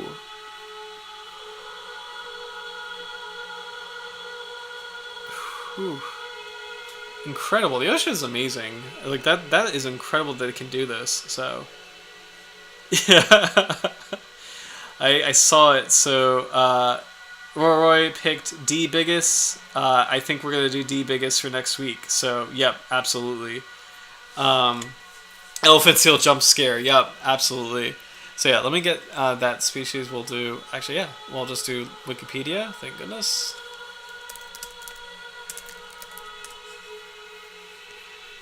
Okay, we'll do 2024 because that's how we found it. So here we go. Digichthyes bigus will be next week's shark. This is the beige bristle shark. I am so curious to figure out what this is about. Beige bristle shark. I'm also really excited though that cat sharks are starting to get broken down into these subgroups. That does make it kind of more interesting. Because cat sharks as a whole are such a huge, like literally over 100 species of sharks. So it's kind of nice to know that we're learning so much more about them that we're breaking them up into manageable pieces. So, but yeah, next week's shark will be Digichthyes bigus, the beige bristle sharks. I'm very excited to learn more about that species and see what we can see. All right. For the elephant seal hunting, let's. I'm trying to hop back to that paper to see if I didn't miss anything. I think we were good because we talked about the sharks. These are killer whales, but there's still more for our species. Okay, so yeah, I think that was everything for the southern sleepers. So we'll go back to some more cliff notes and then we'll wrap it up for tonight. So southern sleeper shark. Let's see. Oh, we actually did not do the IUCN Red List summary, but not to worry. This is actually a least concerned species. Here we go. So for a shark as large as this is, the southern sleeper shark, Somniosus antarcticus, is least concerned. So I'm curious to see why that is, but I'm very happy to see that such a large animal can be, exist in relative peace. The common names are kind of hilarious. We've got the southern sleeper shark. We also have the blimp shark. It's a very unflattering name for such a pretty awesome predator, actually, but the blimp shark, and then also Whitley's sleeper shark. So. The southern sleeper shark is a large, deep-water shark up to 600 centimeters total length, with a widespread yet patchy distribution in the southern Atlantic and Indo-Pacific Oceans, as well as Antarctic waters.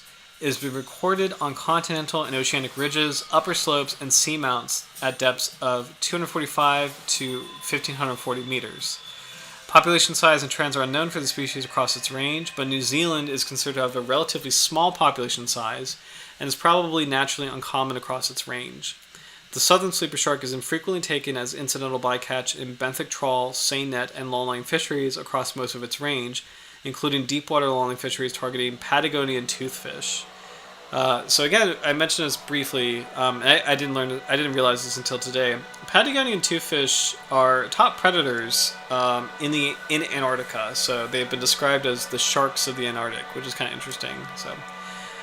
There are species-specific management actions for the southern sleeper shark in Antarctic waters in the form of bycatch move-on rules. Information regarding species biology, population trends, and interactions with fisheries is required. However, its distribution is widespread, and there's nothing to infer population decline at this time. Thus, the southern sleeper shark is assessed as least concerned. So it's really nice. It's not common that we see a shark species that is least concerned, especially a large shark species that seems to be doing relatively okay, but it looks like the southern sleeper shark may be that species. So, some more information on the southern sleeper shark. There we go. It's kind of cool that the type specimen looks like from Whitley was from Macquarie Island, so this is actually the same location as the elephant seal bite, which is pretty interesting. Southern sleeper shark. I'm not going to butcher French. I'm so sorry. Tolo Meridiano Dormilon in Spanish. So, but really good illustration of this species. Great illustration of the teeth too.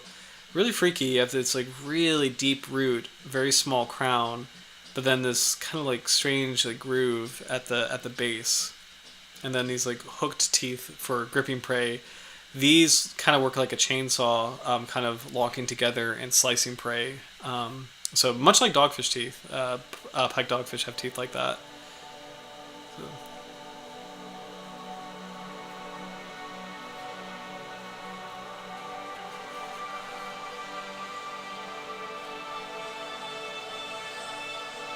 Just going to skim through. An abundant littoral and epibenthic shark of the continental insular shelves at upper slopes down to at least 1440 meters. Let's see. Water temperatures of places inhabited by these sharks range from 0.6 to 12 degrees Celsius. So, for the most part, that's really cold. 0.6 is barely above freezing. Barely above freezing. 12 degrees Celsius, I do want to convert that to Fahrenheit, because I don't know why we have different measurements, but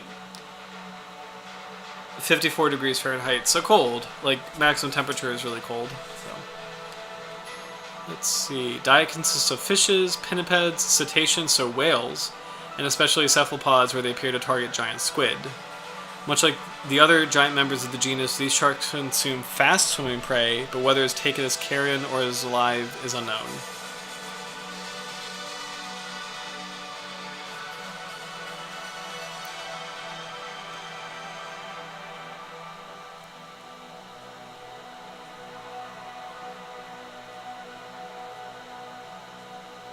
This is interesting.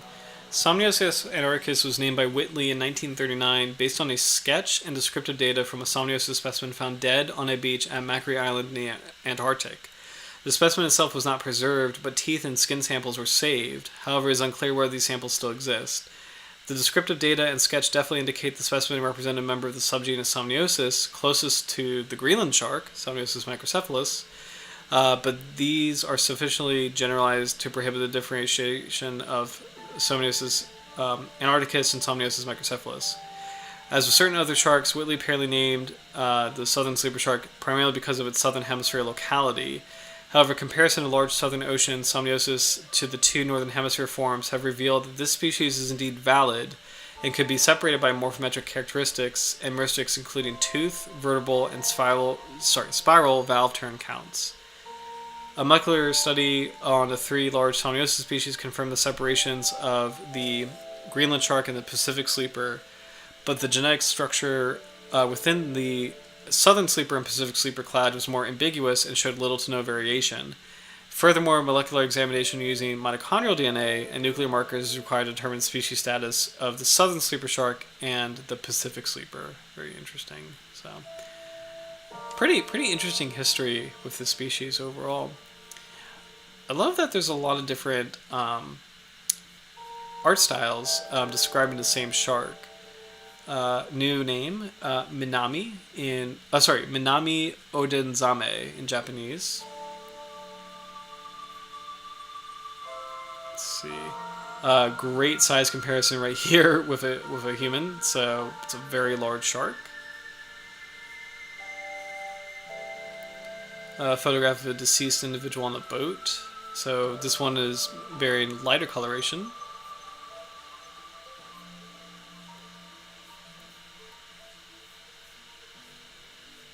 It is an abundant littoral and epibethic shark with the continental insular shelves.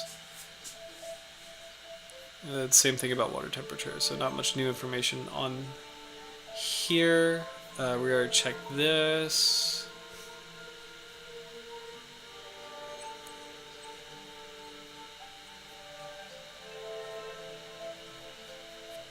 Yep.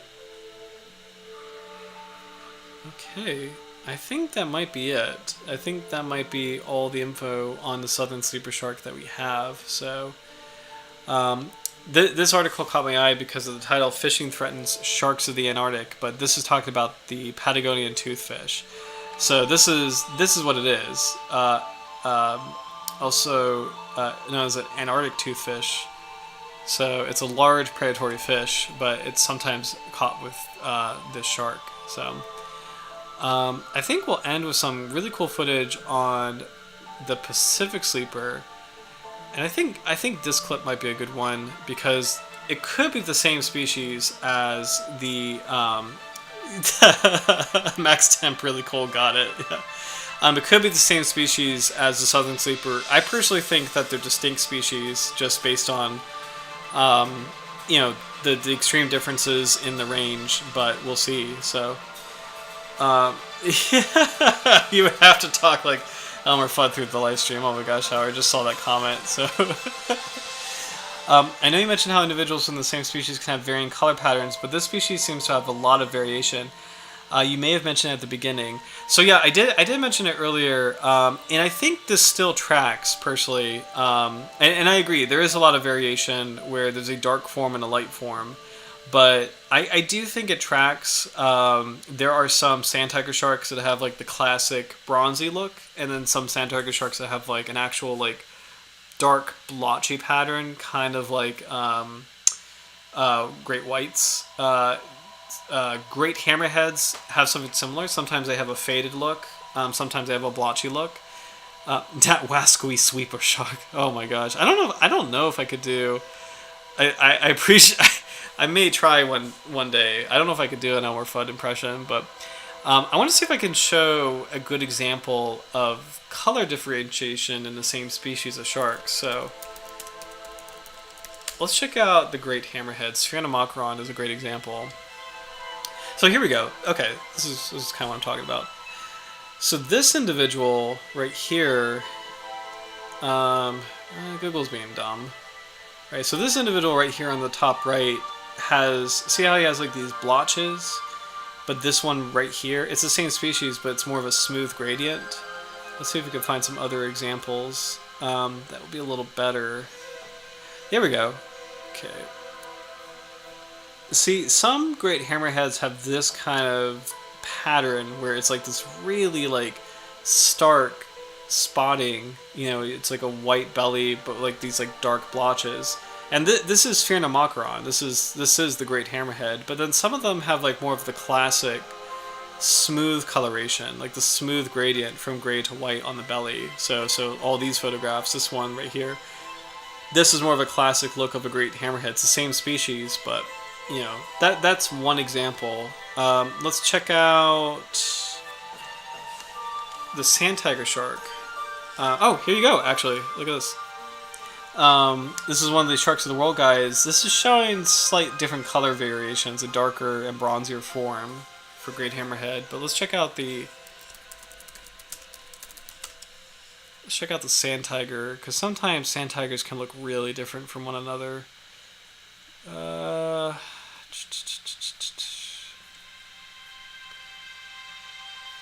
This is kind of what I'm talking about. It's not a great image, but this individual sand tiger shark, very dark patterning. I'm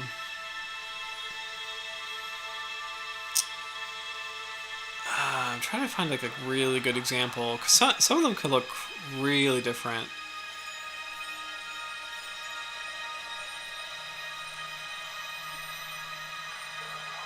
Okay, this is a little bit what I'm talking about. Like, this sand tiger shark has a similar thing where it's got like, it almost has like the great white pattern where it's like the stark difference between the top side and the underside. It's not a smooth gradient, so it's a similar thing. But this is primarily what I mean, where color, you have to be careful of color. Actually, let me try one more. Bull sharks. Cochranus lucas, Chesapeake Bay. So bull sharks are usually typically silvery, but I feel like sometimes the ones that you see in the bay are darker in hue.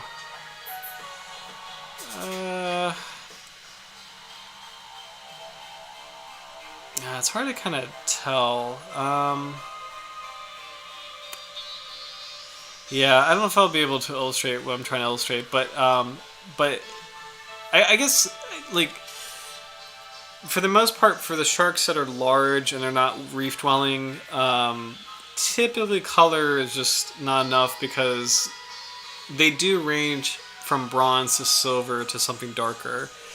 So I think, you know, between this and actually this actually might be a Pacific sleeper shark, but Fishbase had some good photos. Like, between this form of a potential southern sleeper that is dark looking, and then this form of a southern sleeper, which is much more like a pale marble looking, I think that tracks personally. I personally think you can be the same species but have such different color patterns for this kind of shark.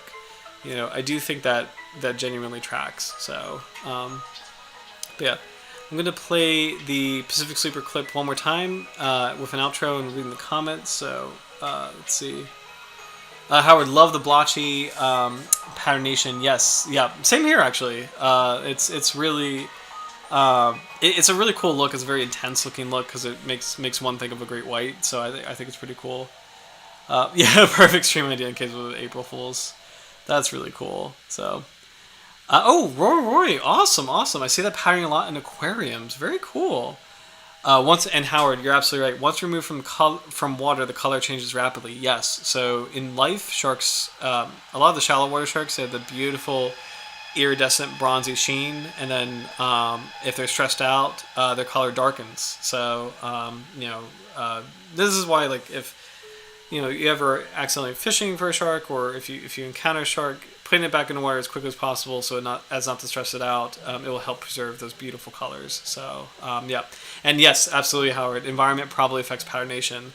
I couldn't find good photos, but that's how I feel about bull sharks. I feel like the bull sharks in Chesapeake Bay, when they do come up here in the summer, they kind of take on like a darker, muddier look than the ones that you find like in Florida. Or kind of on the coast. So those are more silvery. So.